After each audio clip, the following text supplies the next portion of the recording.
সুপ্রিয় শিক্ষার্থী, কেমন আছো তোমরা সবাই? আশা করি সকলে অনেক ভালো আছো। তোমরা অনেকে অধীর আগ্রহে বসে আছো কবে নতুন ভিডিও দিব, কবে নতুন ক্লাস দিব। তো আমার পরীক্ষা ছিল, যার কারণে আমি তোমাদের কন্টিনিউ ভিডিও দিতে পারি নাই। আশা করি এখন থেকে কন্টিনিউ তোমাদের ভিডিও দিতে পারবো, ক্লাস দিতে পারবো, ঠিক আছে? আর তোমরা চিন্তার কোনো কারণ নেই, তোমাদের অর্ধবার্ষিক পরীক্ষা যে পর্যন্ত রয়েছে আমি অবশ্যই সেই পর্যন্ত সমাধান অবশ্যই করে দিব। আর তোমরা অবশ্যই একটা কাজ করো, সেটা হচ্ছে আমাদের ফেসবুক পেজে যুক্ত হয়ে যাওয়া, কারণ তোমাদের যে আপডেট যে নোটিশ গুলো সেগুলো ফেসবুক পেজে প্রকাশিত হয়ে থাকে, ঠিক আছে? আচ্ছা, তো চলো। আর অনেকে একটা প্রশ্ন করো, স্যার আমি এটা বুঝি না ওটা বুঝি, তাদের জন্য বলবো তারা অবশ্যই ফেসবুক পেজে আমাকে এসএমএস করতে পারো। আমি তোমাদের সময় ফ্রি হয়ে এটা বুঝিয়ে দেওয়ার চেষ্টা করবো, ঠিক আছে? অবশ্যই স্ক্রিনশট নিয়ে আমাকে দিবে, ওকে? আচ্ছা, তাহলে খেয়াল করো, এখানে অনুশীলনী আজকে আমরা অনুশীলনের সমাধানগুলো করবো। 38 নম্বর পৃষ্ঠা থেকে প্রথমে আছে বহু নির্বাচনী প্রশ্ন। খেয়াল করো, বলা হয়েছে কোম্পানির মূলধন সংগ্রহের উৎস।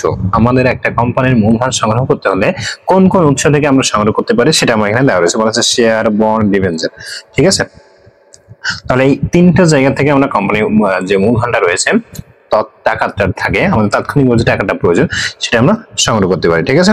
তো দেখো এখানে আমাদের 5টা বহু নির্বাচনী প্রশ্ন দেওয়া রয়েছে। আমরা চলো 5টা বহু নির্বাচনী প্রশ্নের একবারে উত্তরটা আমরা দেখে আসি।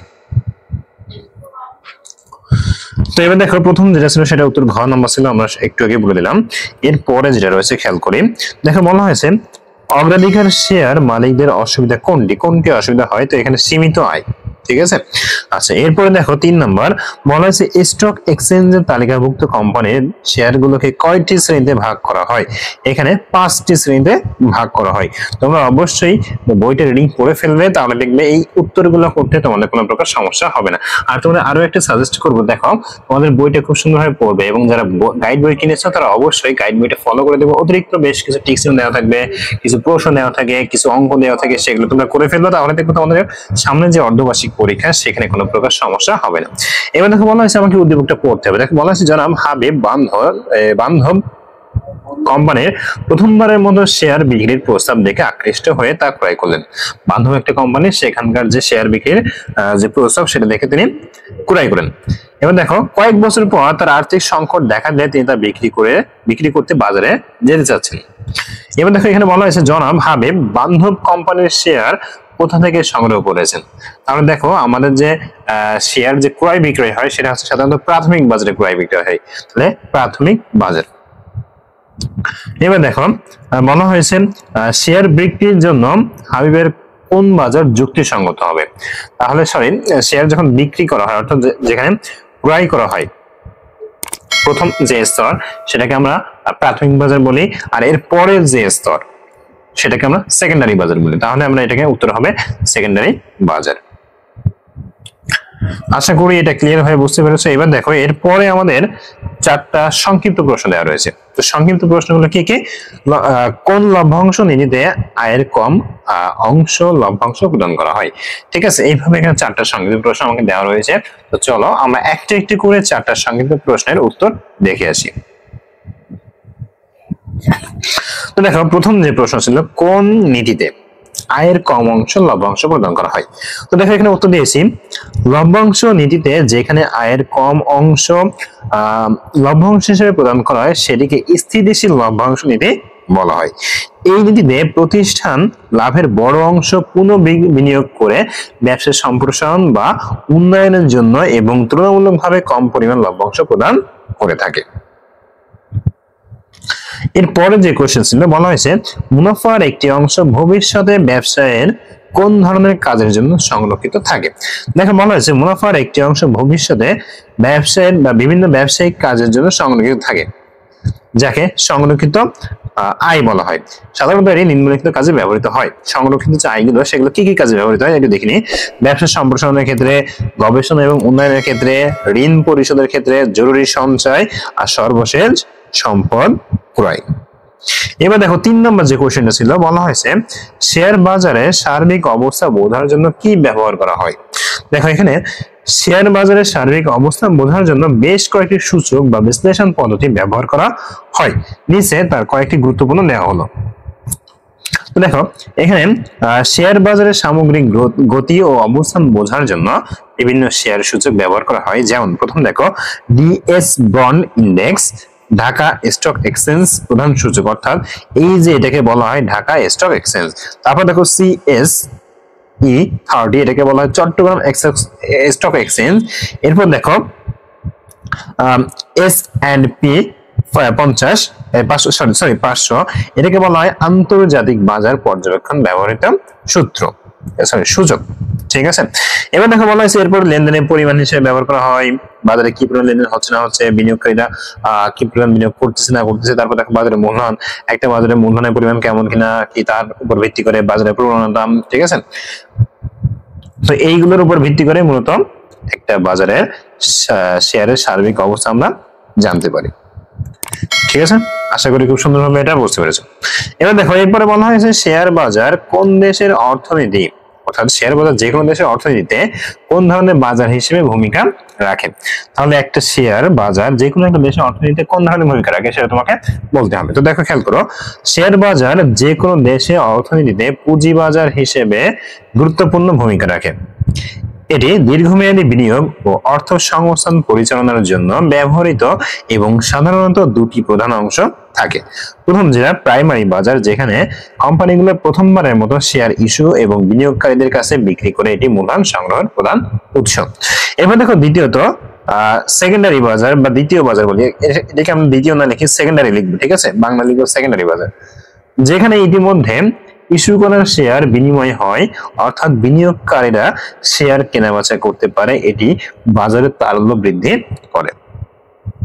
তো সুপ্রিয় শিক্ষার্থী, তোমরা লক্ষ্য করছো যে আমরা 4টা প্রশ্নের উত্তর কিন্তু ইতিমধ্যে জেনে নিলাম।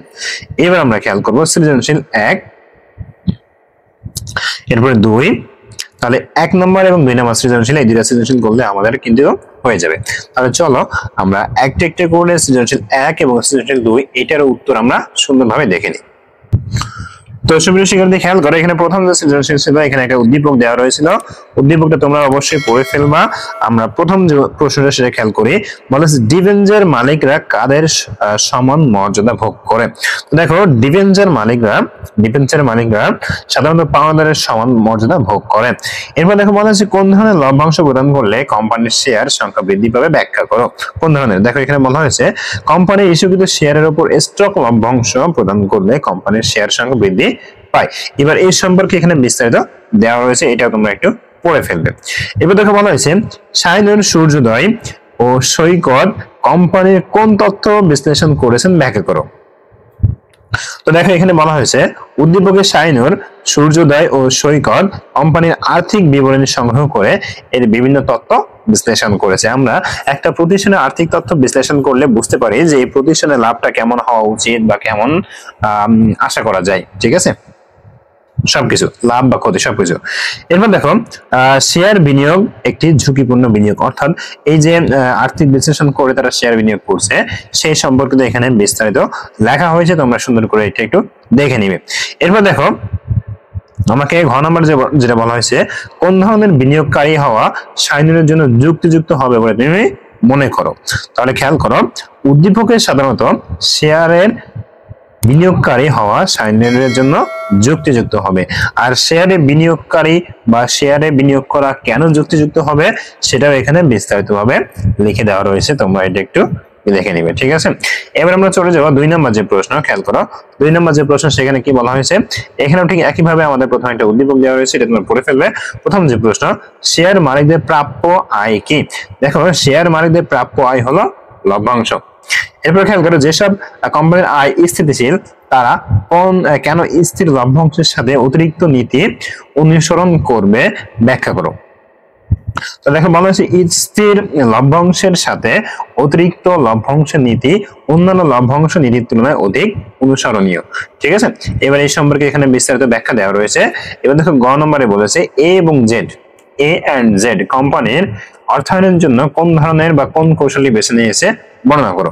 তাহলে এখানে দেখো বলা হয়েছে উদ্দীপকে এ এন্ড জেড কোম্পানি অর্থায়নের জন্য বন্ডের মাধ্যমে ঋণ গ্রহণের কৌশলটি বেছে নিয়েছে, আর সেই বন্ডের মাধ্যমে ঋণ গ্রহণের কৌশলটি এখানে বিস্তারিতভাবে তুলে ধরা হয়েছে।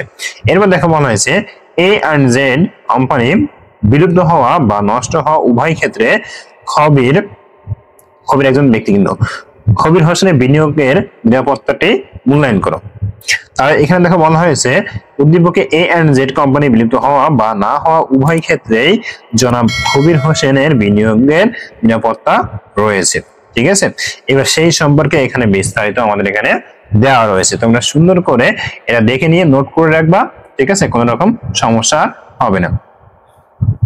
তো সুপ্রিয় শিক্ষার্থী, আশা করি তোমরা এই যে দুইটা প্রশ্ন ছিল এখানে খুব সুন্দরভাবে দুইটা প্রশ্নের অ্যান্সার তোমরা বুঝতে পেরেছো। আশা করি তোমাদের ক্লাসটা অনেক ভালো লেগেছে। আজকের ক্লাসটা এই পর্যন্ত। এর পরের ক্লাস আমরা শুরু করবো অর্থের সময়মূল্য, টাইম ভ্যালু অফ মানি। খুব সহজে খুব সুন্দরভাবে পুঙ্খানুপুঙ্খভাবে এই অধ্যায়ে যে অঙ্কগুলো রয়েছে সেগুলো তোমাদেরকে বুঝিয়ে দিব। ঠিক আছে, আর অর্ধবার্ষিক পরীক্ষা নিয়ে তোমাদের টেনশন করা লাগবে না। অর্ধবার্ষিক পর্যন্ত আমাদের যে সিলেবাসটা রয়েছে নবম শ্রেণীর সেটা আমরা অবশ্যই ক্লিয়ার করে দিব। আর যে কোনো প্রকার আপডেট নোটিস পেতে আমাদের ফেসবুক পেজটাকে ফলো দিয়ে সাথে থাকো। ফেসবুক পেজটা কিন্তু আমাদের একই নামে MMICTECH। ঠিক আছে, সবাই ফলো দিয়ে সাথে থাকো আপডেট নিউজ পাওয়ার জন্য। ধন্যবাদ সবাই।